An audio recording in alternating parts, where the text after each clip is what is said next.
Bonjour tout le monde, alors aujourd'hui une petite vidéo réaction sur la violence conjugale, la violence dans le couple. N'oubliez pas de mettre un petit pouce, de vous inscrire et de mettre un petit commentaire et passer cette vidéo si elle vous plaît à des connaissances. N'oubliez pas, juste une petite introduction, ces gens-là qui ont l'agenda que vous connaissez cherchent toujours à vous embrouiller principalement de deux façons. La première, c'est en ne définissant pas les choses, en vous laissant dans un brouillard de notions qui va vous laisser croire n'importe quoi. Et la deuxième, c'est en vous disant la moitié de la vérité, encore une fois dans le même but. Un grand merci à Kalita pour ces interviews et c'est parti. À Cathy Bisror-Ayash, Tohénet Rabbanit, auprès des tribunaux rabbiniques. On est ravis de l'accueillir en cette journée tout à fait particulière. Bonjour Cathy. Bonjour Cathy. Ravie de vous retrouver. Alors, cette semaine est un petit peu particulière. On entend des histoires sordides. On sait que la violence faite aux femmes eh bien, a été, cette année, a connu des records. Les chiffres sont assez affolants. On sait aussi qu'au mois de juin, les plaintes ont triplé. Est-ce qu'on peut avoir un petit peu plus de précision sur ce qui se passe concrètement au niveau de la violence en Israël? Bien sûr, on parlera comment sortir aussi de ce système de violence, mais d'abord, est-ce qu'on peut décrire un petit peu ce phénomène? Écoutez, en Israël, malheureusement, on n'échappe pas à un phénomène qui est mondial.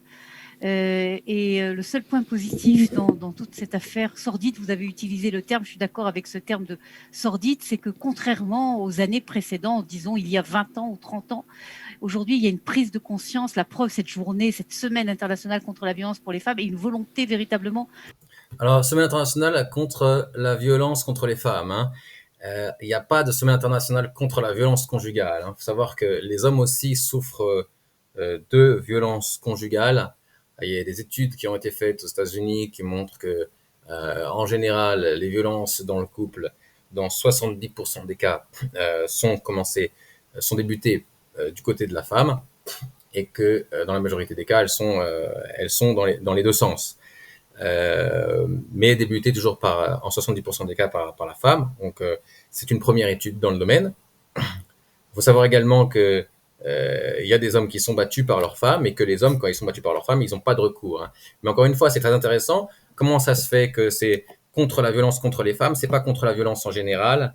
Et toutes ces organisations-là qui se battent contre la violence contre les femmes, il faut savoir qu'en France, il y a eu des essais et des hommes qui étaient victimes de violences, qui ont appelé ces organisations-là pour essayer de recevoir de l'aide et ils se sont fait jeter et laisser dans leurs problèmes de violence sans pouvoir faire quoi que ce soit. Donc voilà. De tout faire pour sortir, pour aider une femme et les femmes de sortir de ce Voilà, vous l'avez entendu, le but c'est d'aider les femmes, surtout pas d'aider les victimes de la violence. Cycle de la violence lorsqu'elle se trouve à l'intérieur. Je crois qu'il faut dire deux choses pour caractériser en Israël. D'abord, c'est exact qu'il y a des groupes de population qui sont plus touchés que d'autres.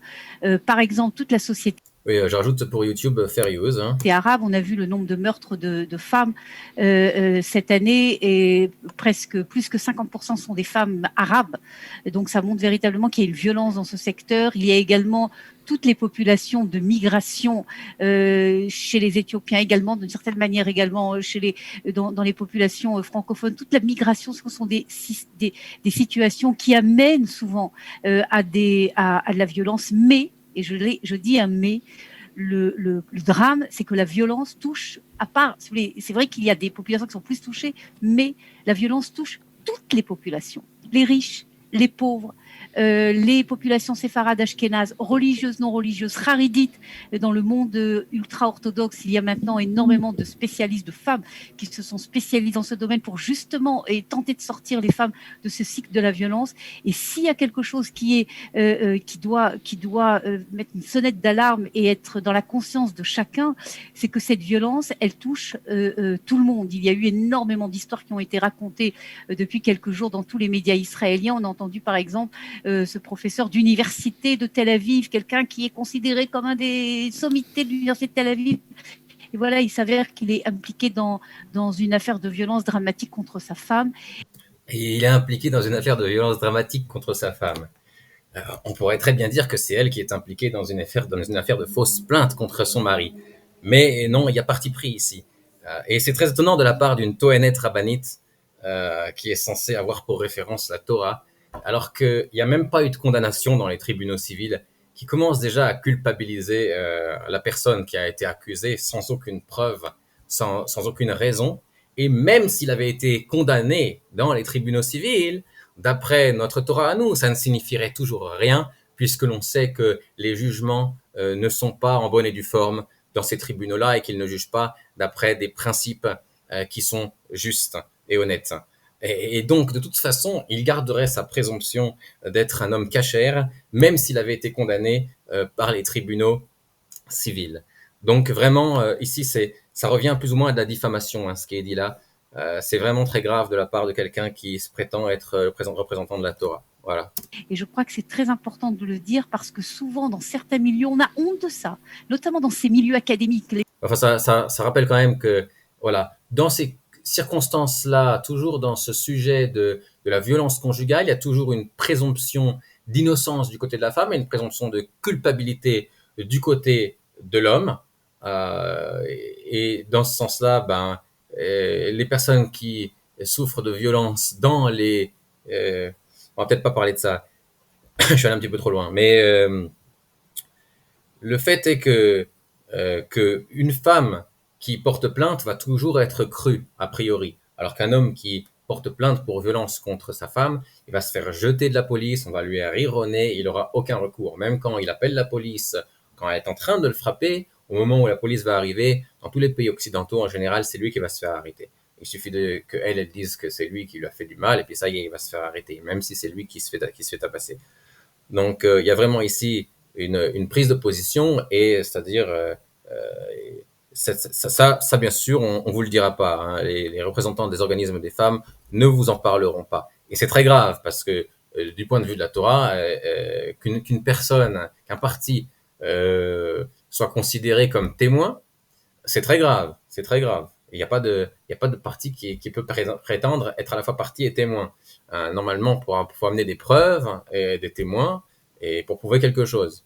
Une femme a honte de raconter. Il ne faut pas avoir honte de raconter parce que le début, si vous voulez, de sortir de la violence, c'est justement de raconter, de sortir cela à l'extérieur. Bon, je pense pas que la plupart des femmes, elles ont honte de raconter quand elles sont tabassées. En général, elles courent au poste de police et le monsieur se fait jeter de la maison et le divorce est prononcé très rapidement et c'est elle qui garde les enfants et qui gagne plein d'argent et lui se retrouve en prison, etc. Donc, il y a vraiment pas aujourd'hui de raison pour les femmes d'avoir honte quand elles sont victimes de violences, vraiment. Non, en fait, c'est plutôt le contraire. C'est plutôt la facilité. Et même en général, on cherche à leur faire dire qu'elles sont victimes de violences quand elles cherchent à divorcer, justement, pour pouvoir en profiter. Donc vraiment, aujourd'hui, les femmes, elles ont plus cette retenue qu'il y avait avant. Et d'ailleurs, il n'y a qu'à voir l'augmentation du nombre de plaintes à ce niveau-là. Alors, raconter, oui, mais à qui ? Parce qu'on sait très bien que porter plainte, c'est déjà quelque chose de très compliqué lorsqu'on est emprisonné dans ce cercle de la violence.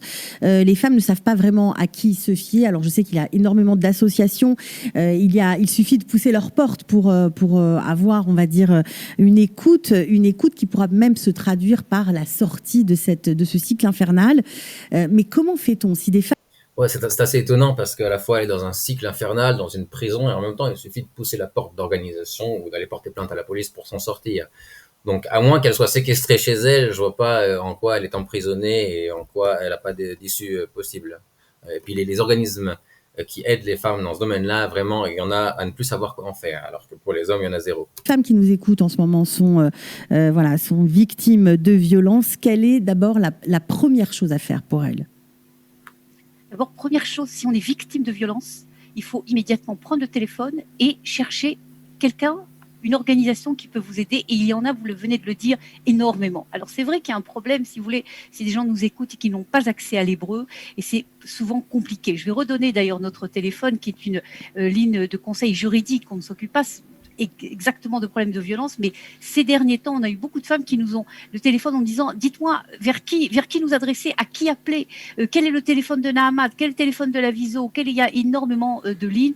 Et si vous voulez, on sert un petit peu de dispatching. On ne s'occupe pas, nous, de problèmes de violence, mais on sert de dispatching et d'aider justement ces femmes à arriver à la bonne porte. Et la première chose qu'il faut faire, c'est de dire que la violence est quelque chose qui est anormal. Une femme ne peut pas vivre dans un système de violence, quelle que soit la violence. On va en parler parce qu'il y a différents types de violence. Et la première chose qu'il faut faire en 2020, c'est refuser. C'est ça le premier acte. Qu'une femme n'accepte pas de rester dans un cycle de violence, dans une situation de violence. C'est anormal, c'est inhumain, ce n'est plus aujourd'hui dans les normes. C'était dans les normes, c'est vrai, dans le passé. Aujourd'hui, ce n'allait plus. Ouais, ça l'a jamais été pour nous, hein. Ça a toujours été interdit de frapper sa femme gratuitement, hein. C'est marqué dans tous les post-kim. Et c'est la responsabilité de la femme d'abord, de sortir de ce cycle de la violence. Pourquoi j'insiste sur ce point? Parce que souvent, il y a des femmes qui arrivent chez nous et qui nous racontent qu'elles me disent « ça fait 10 ans que je suis dans un siège ». Je dis 10 ans, elle n'a rien fait, parce que c'est vrai que la violence peut endormir, peut complètement, si vous voulez, neutraliser la... Alors, c'est bon à savoir que la violence endort. Moi, le soir, quand j'ai du mal à me coucher, je demande à mon voisin de me mettre une bonne baffe, bah, ça m'endort bien. Et dites-moi, vous, dans les commentaires, hein, s'il y a un bon coup de poing dans la figure, hein, ça vous aide à vous endormir le soir. La capacité d'une femme d'aller de l'avant. Et donc, il faut faire quelque chose. Maintenant, la deuxième chose, c'est l'entourage. Parce que souvent, lorsqu'une femme ne peut pas, pour des raisons psychologiques, pour des raisons sociologiques différentes... Ouais, il y a lieu aussi de se poser la question, cette femme-là, ça fait 10 ans qu'elle, entre guillemets, souffrait de violence et elle a rien fait.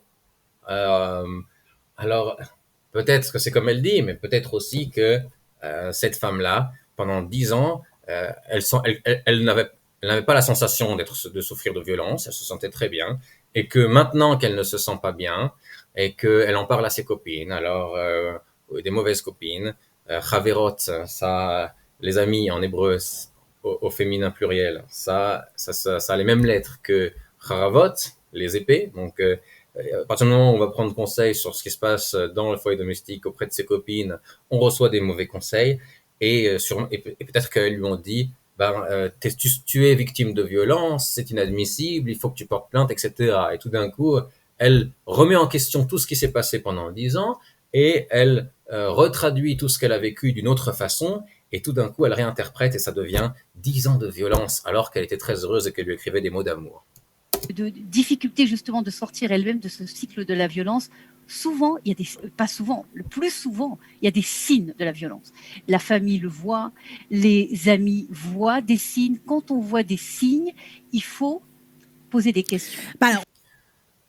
En général, moi, quand je vois un signe, c'est qu'il y a un lac en dessous. Mais blague à part, une claque, ça laisse pas de signe, hein.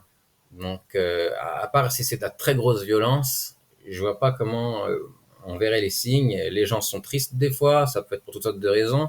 S'ils ont des problèmes d'argent, s'ils ont des problèmes avec les enfants. Donc, je sais pas trop de quel signe elle parle. Elle non plus, elle définit rien. Donc, voilà, ça laisse à libre d'interprétation.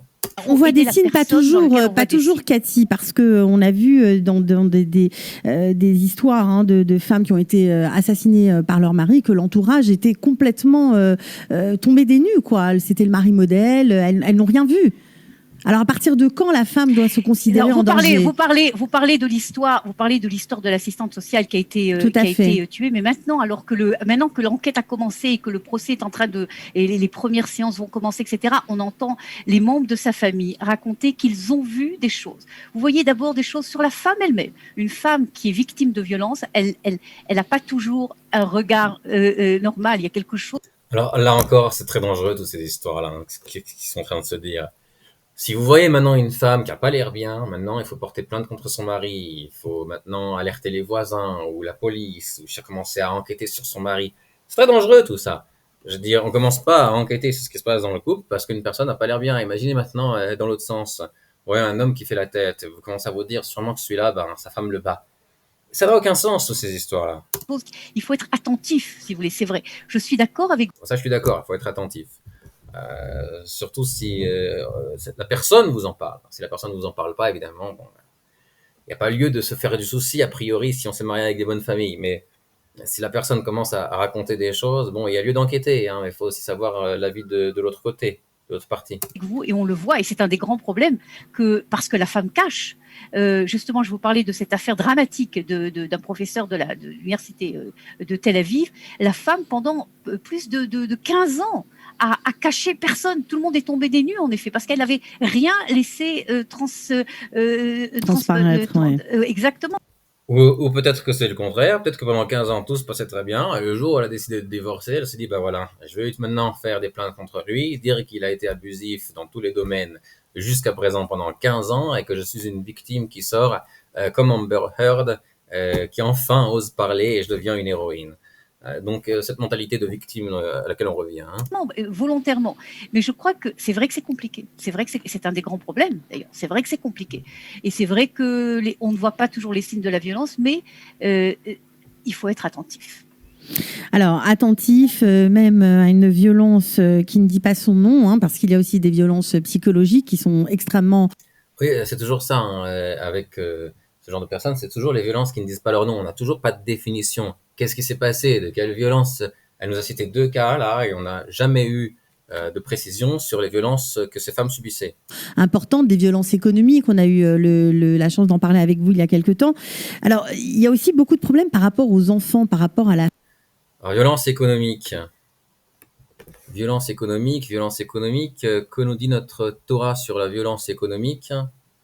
Je crois pas que je l'ai préparé ici, mais la halakha, c'est que tout ce que la femme gagne, elle doit le donner à son mari. Et ça, c'est par rapport aux mésonotes. Donc par rapport au fait que lui, il a l'obligation, comme c'est marqué dans la Ketouba, de la nourrir et de s'occuper de tout ce que... La nourrir, ça va avec tout ce qui inclut les besoins de maintien du logement, hein, comme l'électricité, l'eau, le gaz, remplir le frigo, etc. Donc, à partir du moment où une femme, donc ça on l'oublie souvent, hein, refuse de faire son devoir, hein, puisque c'est une obligation hein, pour la femme de remettre tout son salaire à son mari, hein, sauf le minimum qui correspond aux mésonotes, hein, c'est-à-dire de quoi vivre pendant cette semaine-là. Donc si une femme ne fait pas ça, alors l'homme, de son côté, n'a plus l'obligation de la nourrir.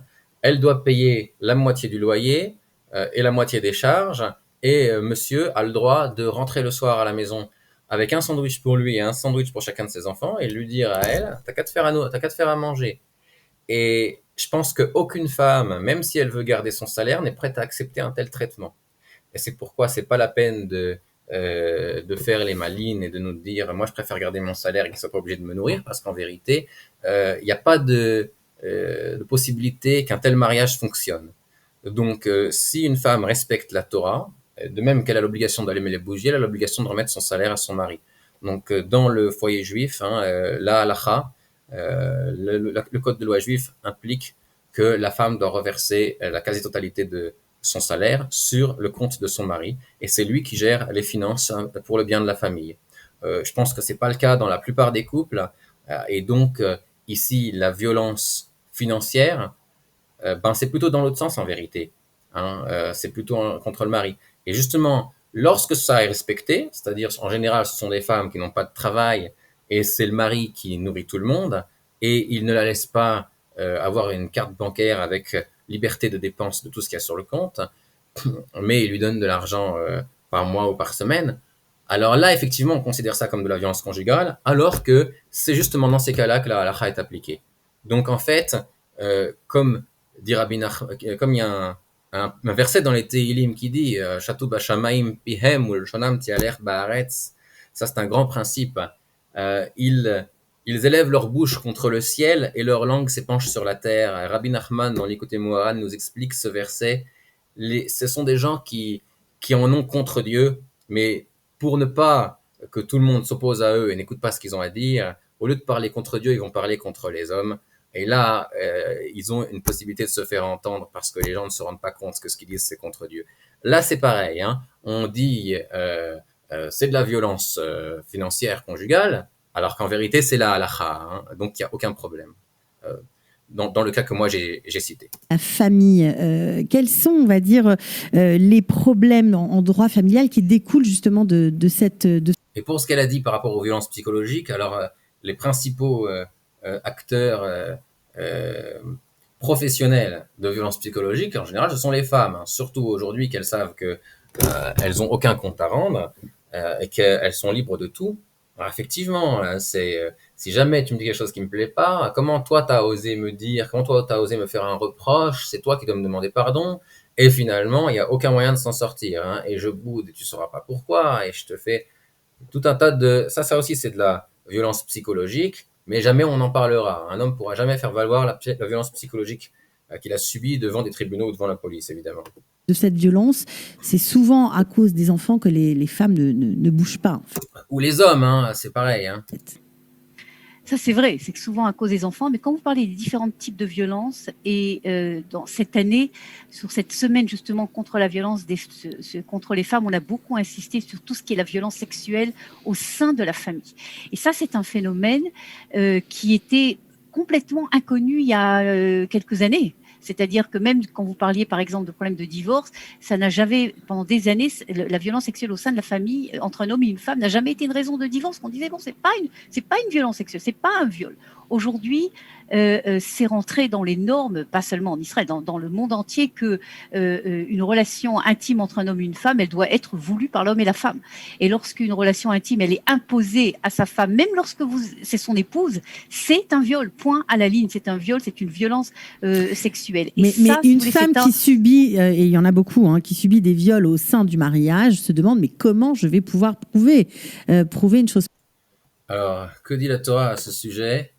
La violence sexuelle au sein de la famille, effectivement, hein, bon, ça je reviendrai dessus, mais la violence sexuelle au sein de la famille, d'abord, il faut savoir que c'est le devoir de la femme, hein, d'être disponible envers son mari à chaque moment où il a besoin. Donc ça, c'est la halakha, hein, c'est marqué dans le Rambam. Et par contre, l'homme, lui, il doit être disponible envers sa femme lorsqu'il en a les forces en fonction de sa fatigue. Hein. Donc, malgré ce qui est communément admis qu'il n'y a qu'une obligation de l'homme envers sa femme de se rendre disponible pour l'intimité envers sa femme, en vérité, l'obligation de la femme de se rendre disponible envers son mari est plus grande, puisque effectivement, il n'y a que l'homme qui a besoin d'avoir beaucoup de force physique pour pouvoir aller jusqu'au bout de cet acte intime. Alors que pour la femme, ça ne requiert aucun effort, hein, dans le pire des cas. Ceux qui croient que parce que c'est écrit dans la Torah, Onata lo igara, il ne va pas manquer à son devoir conjugal, et que pour la femme, c'est pas marqué, alors que l'homme, il a un devoir qui est Minatora et la femme n'a pas de devoir qui est Minatora, c'est une grosse erreur, parce que la raison pour laquelle on épouse une femme, comme je l'ai dit dans une vidéo précédente, c'est ou be'ala, lorsqu'un homme acquérera une femme et aura une intimité avec elle. C'est-à-dire, c'est ça le but du mariage. Hein. Donc, effectivement, ça aussi, c'est marqué dans la Torah. Donc, voilà, encore une fois, ce sujet-là. Et puis, pour ce qui est de... Bon, elle va y venir, donc je vais... Pareil, comment faire? Exact, c'est une grande question et le phénomène, il est beaucoup, malheureusement, il est beaucoup plus important que ce que l'on croit, parce que vous avez énormément d'histoires comme ça qu'une femme a des difficultés à mettre, si vous voulez, la ligne rouge. Où est la ligne rouge dans ce type de relation entre un homme et une femme? À quel moment, si vous voulez, lorsqu'une femme dit non, c'est non? Et ce que disent aujourd'hui... Moi, je pense que la ligne rouge, c'est lorsqu'elle n'est pas contente, elle a qu'à aller vivre ailleurs et demander le divorce. Hein. C'est pas plus compliqué que ça. Hein. Personne n'oblige à rester avec lui. Les spécialistes, justement, qui essaient de lutter contre tous les types de violences, et lorsqu'une femme dit non, eh ben c'est non. C'est pas non et oui, je pense que tu as dit oui, non. Lorsqu'une femme dit non, c'est non. Il faut qu'on vérifie ça absolument. Est-ce que quand une femme dit non, c'est non? Alors, il y a une chaîne qui s'appelle It's Complicated. Je l'ai mis en petit ici pour que vous souffriez pas du manque de tsniout. C'est quelqu'un qui interroge des femmes dans la rue sur les relations entre les hommes et les femmes pour savoir leur avis. Alors, c'est en anglais, Donc, je vous demande, pour ceux qui comprennent pas l'anglais, de souffrir quelques secondes, puisque c'est pas très long. Rejects a man, how should he know whether or not to keep trying? Her body language. I just think you should not keep trying. Yeah, if she rejects you, you should not keep trying. Donc, pour l'instant, elles disent, donc, si elle te rejette, faut pas continuer, faut pas insister, hein. Have you ever rejected a man specifically to test his determination to winning you over? Est-ce que tu as déjà rejeté un homme pour vérifier sa détermination à te conquérir? Of course. I love the chase. I love the chase. Bien sûr, j'adore être pourchassé, j'adore être pourchassé. No. Non, Yes. oui. You have? Ah bon, tu l'as fait? Explique pourquoi, pour qu'ils comprennent. It's a game. C'est amusant, c'est un jeu. That's fucked up. Ouah, c'est débile. Have you ever rejected a man specifically to test his determination to winning you over? Yeah. Est-ce que tu as déjà rejeté un homme pour vérifier sa détermination à te conquérir? Oui, absolument. 100%. 100%. So then how does no always mean no? Dans ce cas-là, comment ça se fait que non veut toujours dire non? It doesn't. Non, ça veut pas toujours dire non. No can mean yeah, and yeah can mean no. Non peut vouloir dire oui, et oui peut vouloir dire non. Voilà, donc ça c'est par rapport à non veut toujours dire non. Et puis ici on a une petite enquête très intéressante, donc que je peux pas vous lire hein, pour des raisons de ligne de conduite sur YouTube. Hein. Effectivement, vous voyez qu'il y a beaucoup de femmes qui ont des fantasmes, effectivement, de se faire prendre de force. Hein. Donc là, ils ont fait une étude dans une université. Alors, les femmes en dessous de la troisième année, en dessous de la quatrième année, excusez-moi, et effectivement, 62% avaient des fantasmes qui coïncidaient avec certaines définitions de se faire violoniser. Donc voilà pour ça.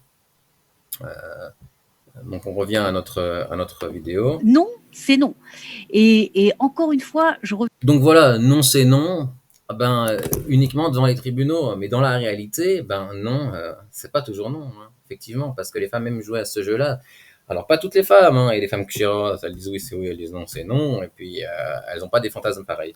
Mais c'est des choses qui existent, donc ça peut pas non plus être nié et rejeté du revers de la main. reviens à la prise de conscience par la femme elle-même.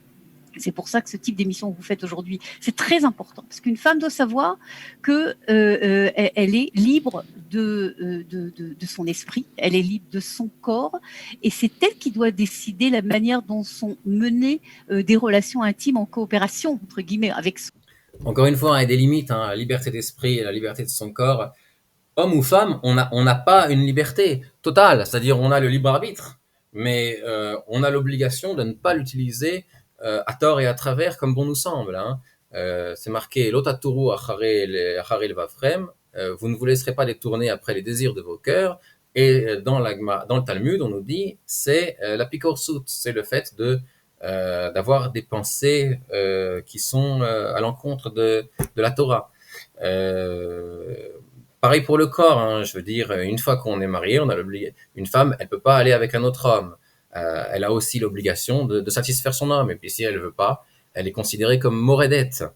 Et elle perd petit à petit du montant qui est marqué sur sa ketouba.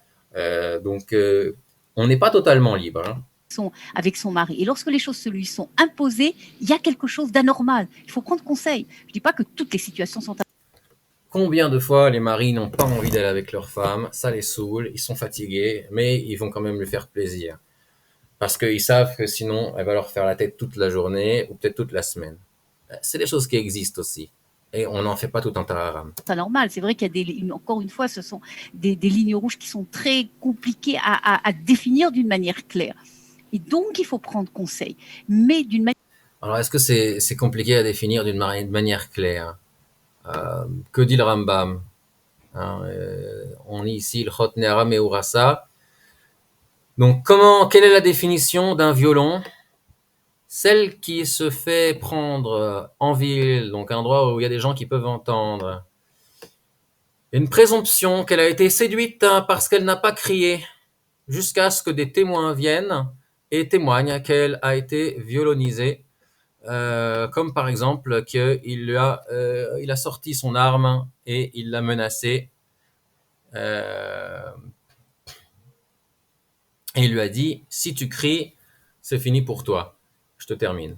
Donc voilà, hein, voilà la définition dans la Torah du violon. La définition dans la Torah du violon, c'est qu'il faut que elle ait crié, qu'elle se soit débattue. Si personne l'a entendu crier, il n'y a pas eu ici de débat et elle s'est laissée faire, elle s'est laissée séduire. Donc c'est pas parce qu'elle a dit non que ça suffit. Hein. Ici effectivement on voit que dire non c'est grandement insuffisant. Hein. Si elle dit non et qu'elle se laisse faire, ça s'appelle qu'elle a été séduite. Ça c'est la définition de la Torah. Revenons à nos moutons. De manière générale, si je veux globaliser, si vous voulez, lorsqu'une femme ne veut pas, eh ben elle ne veut pas. Et au-dessus de ça, tout ceci, c'est de la violence. Enfin non, on vient de voir que non. Hein. Lorsqu'une femme ne veut pas, il faut qu'elle se débatte. Si elle se débat pas, c'est pas de la violonisation. Et si elle n'est pas contente avec ça, elle a qu'à se séparer. Et donc, si les femmes nous écoutent et qu'elles sont justement dans une situation tangente, une situation qui n'est pas totalement claire, il faut immédiatement qu'elles prennent le téléphone et qu'elles prennent conseil pour justement sortir de ce type de situation. Alors, juste pour finir, vous avez parlé voilà, justement de cette prise de conscience. Donc, une situation tangente. Hein. Donc, si vous savez pas où vous en êtes, vous n'êtes pas sûr que vous subissez de la violence, donc a priori, c'est que vous en subissez pas, hein, si vous n'êtes pas sûr, parce qu'en général, la violence, c'est très clair. Hein. Donc, faites appel aux organisations, on va vous expliquer pourquoi vous souffrez de violence et on va vous aider à porter plainte contre votre mari. Donc, de deux choses l'une, d'abord, vous deviendrez mossérette, puisque vous allez dénoncer votre mari donc aux tribunaux non juifs pour pouvoir profiter ensuite, pendant le processus du divorce, de ses possessions et pouvoir prendre les enfants, etc. Donc, le Moser, donc c'est marqué hein, dans Choshen Mishpat, Siman Petet, donc 89, c'est marqué là-bas que toute personne qui dénonce un juif, même serait-ce un mécréant, donc aux autorités qui ne jugent pas d'après la Torah, donc que ce soit les autorités non juives ou que ce soit les autorités d'Israël qui ne sont pas un Beit Din, qui n'a pas de lien avec l'État, cette personne est appelée Moser et elle perd sa part au monde futur. Donc c'est fini déjà.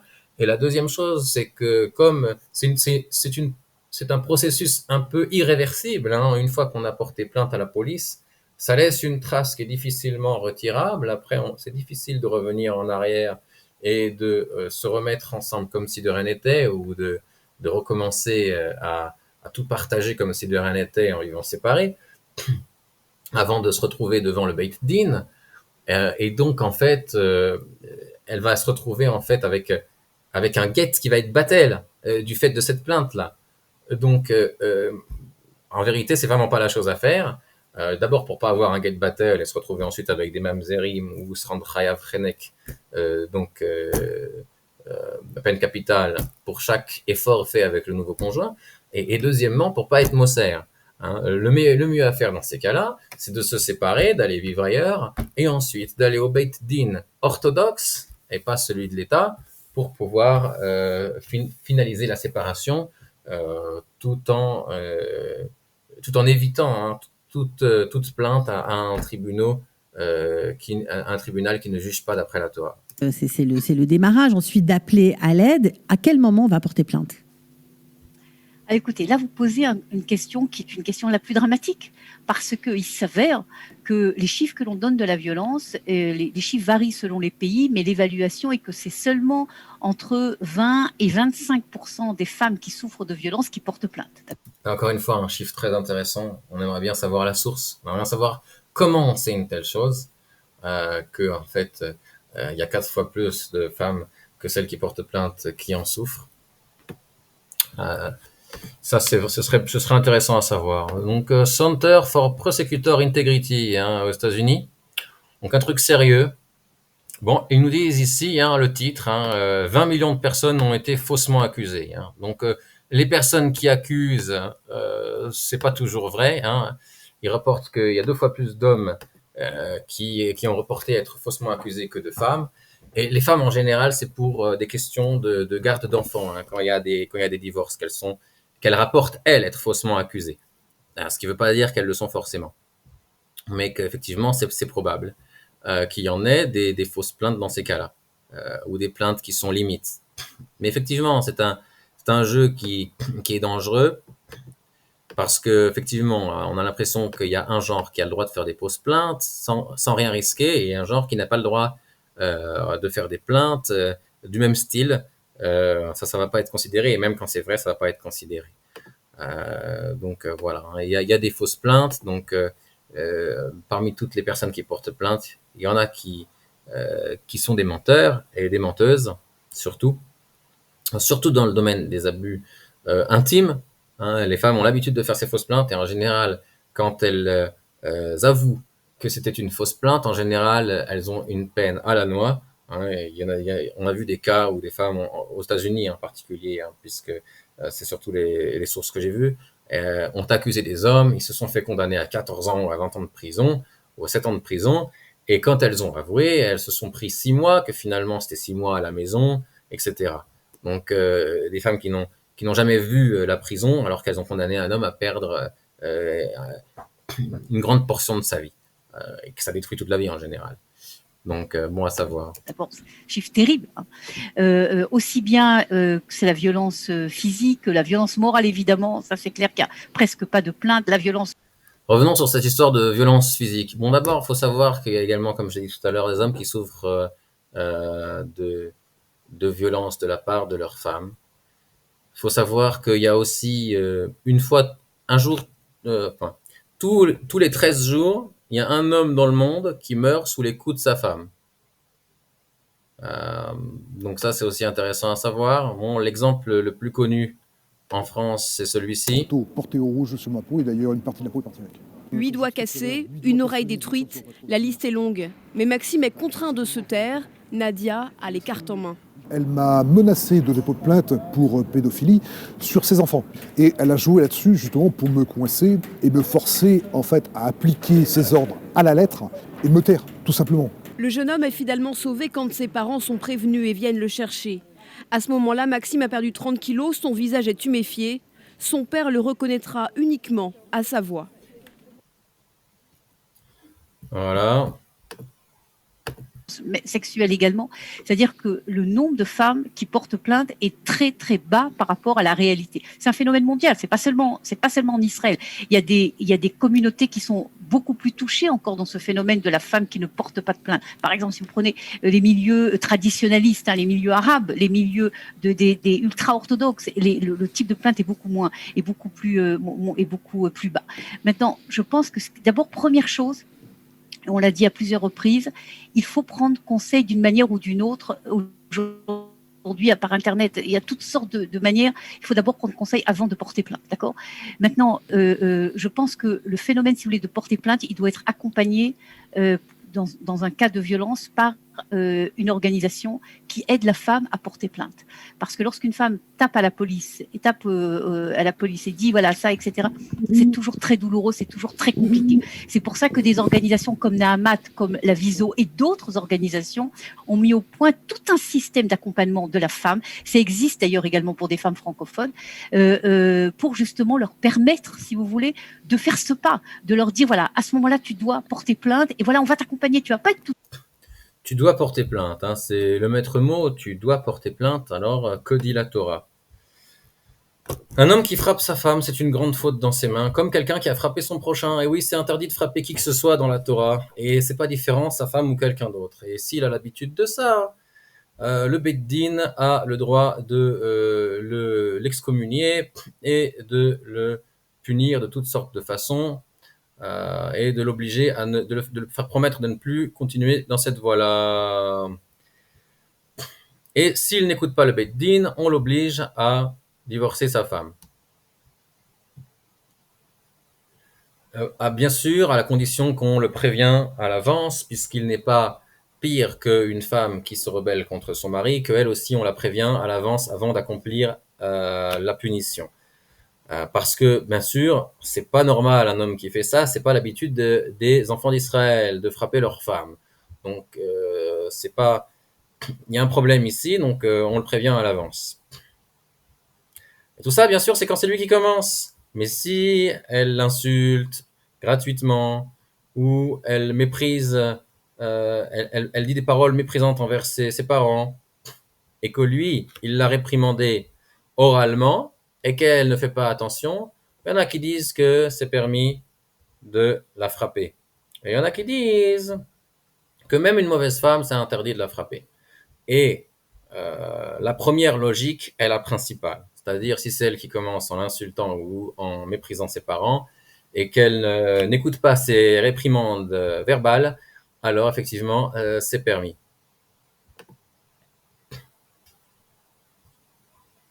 Donc, comme on l'a dit, hein, c'est interdit pour un homme de frapper son prochain, etc., etc.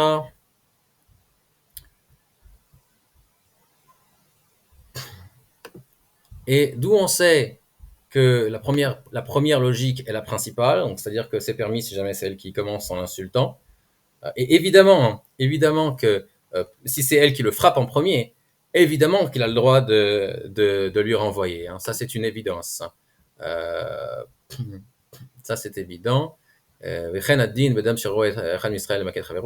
même pour une tierce personne hein, qui voit qu'il y a une bataille entre deux personnes, il y en a un qui frappe en premier l'autre, il a le droit de venir et de défendre celui qui se fait frapper. À plus forte raison pour celui qui se fait frapper qu'il a le droit de se défendre, hein, évidemment.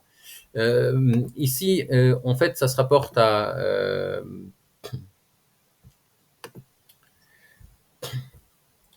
donc, c'est Rochen Mishpat Taf Kaf Aleph.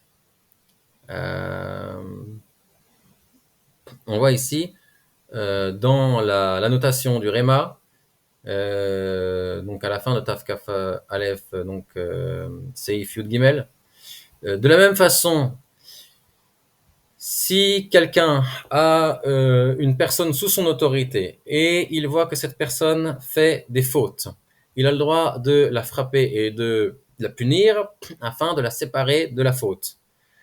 Et il n'a pas besoin de l'amener au Beit Din. Donc il ramène le Trumat HaDeshen, un Rishon.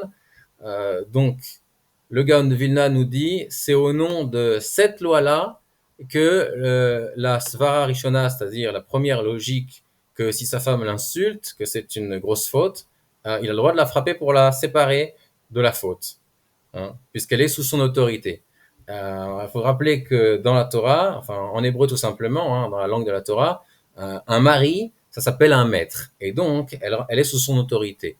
Donc si elle respecte pas son autorité et qu'elle l'insulte, qu'elle est insolente, donc effectivement c'est son droit de la frapper. Donc faut aussi qu'elle inspecte ses actes. Hein. Pourquoi elle a reçu un coup? Si elle a reçu quelque chose parce que elle a été insolente, bon il y a pas lieu d'aller à la police. Hein. Elle va uniquement se rendre mossérette et se rendre dans une situation quasiment coincée où le seul guet qu'elle va recevoir c'est un guet batel minatora, un guet pasoul minatora qui va être nul et non avenu d'après la Torah, un document de divorce nul et non avenu, et donc après elle pourra jamais se remarier, et si elle le fait, elle va se rendre à Vrenek pour chaque effort fait avec le nouveau conjoint et elle aura des enfants mamzerim. Donc ça c'est important de le savoir. La bonne chose à faire, c'est de se séparer et d'aller dans un beit din orthodoxe. Toute seule face à un enquêteur de la police. On va t'accompagner. Et donc, ce système-là, si vous... Et encore une fois, hein, très étonnant de la part d'une Toanet rabbinite qui est censée représenter la Torah, donc une avocate devant les tribunaux rabbiniques qui est censée être sa spécialité, donc la loi de la Torah, de conseiller à des femmes de faire de la messiroute. Donc, comme on l'a vu la dernière fois dans une lettre des rabbins, les seules fois où on a le droit d'aller à la police, c'est lorsque notre vie est en danger dans l'immédiat. Alors, en général, quand les femmes vont porter plainte à la police, il n'y a pas de danger immédiat. Vous voulez, une femme doit se sentir soutenue pour pouvoir faire justement ce phénomène, cette décision d'aller jusqu'à porter plainte. Alors, Cathy Wisror, on va peut-être finir en redonnant votre numéro de téléphone, le numéro de l'association dont vous faites partie, parce que même si vous... Voilà, on va s'arrêter là. Si vous avez aimé, si ça vous a plu, mettez un petit pouce, mettez un commentaire, dites-moi ce que vous en pensez et faites-moi savoir votre avis.